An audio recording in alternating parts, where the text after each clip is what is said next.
रात गई बात गई। हाँ। अक्षरा सिंह नाम, एक बार थूक दिया तो वहाँ चाट नहीं सकती हूँ मैं, पलट के नहीं देख सकती। ये मेरा जीने का गलत के आगे झुक ही नहीं सकती मैं। मरना पसंद कर जाऊंगी लेकिन मैं झुक नहीं सकती। जहाँ पवन सिंह भोजपुरी इंडस्ट्री के पावर स्टार हैं, फिर भी अपने ज़िंदगी में इतना ज़्यादा कन्फ्यूजन में क्यों रहते हैं। कभी ज्योति सिंह के डिवोर्स देते हैं, कभी अक्षरा सिंह के छोड़ देते हैं।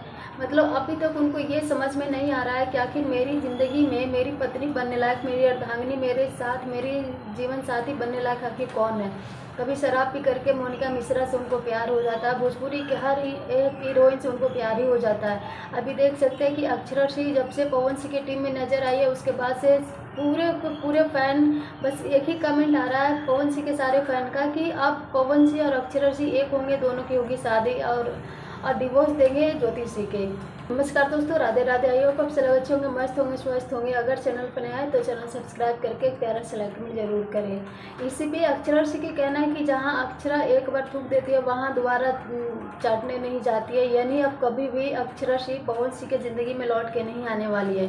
तो ये विवाद और ये अफवाहें क्यों फैलाई जा रही है कि पवन सिंह और अक्षरा सिंह दोनों शादी करने वाले हैं, दोनों एक होने वाले हैं। क्योंकि अभी देख सकते हैं कि पवन सिंह की पत्नी ज्योति सिंह वो अपने रिश्ते को सुधारने की बहुत कोशिश कर रही है। पवन सिंह नहीं चाहते कि ज्योति से चुनाव लड़े, फिर भी वो चुनाव, अगर ज्योतिष भाभी की कहना कि अगर पवन सिंह एक बारी मना कर देंगे तो मैं चुनाव लड़ना छोड़ दूंगी। लेकिन पवन सिंह जो अपनी ज़िंदगी में पता नहीं कितना ज़्यादा कन्फ्यूजन में क्यों रहते हैं, क्योंकि ज्योति सिंह और पवन सिंह और अक्षरा सिंह ये विवाद अभी बहुत ज़्यादा सुर्खियों में बनी हुई है।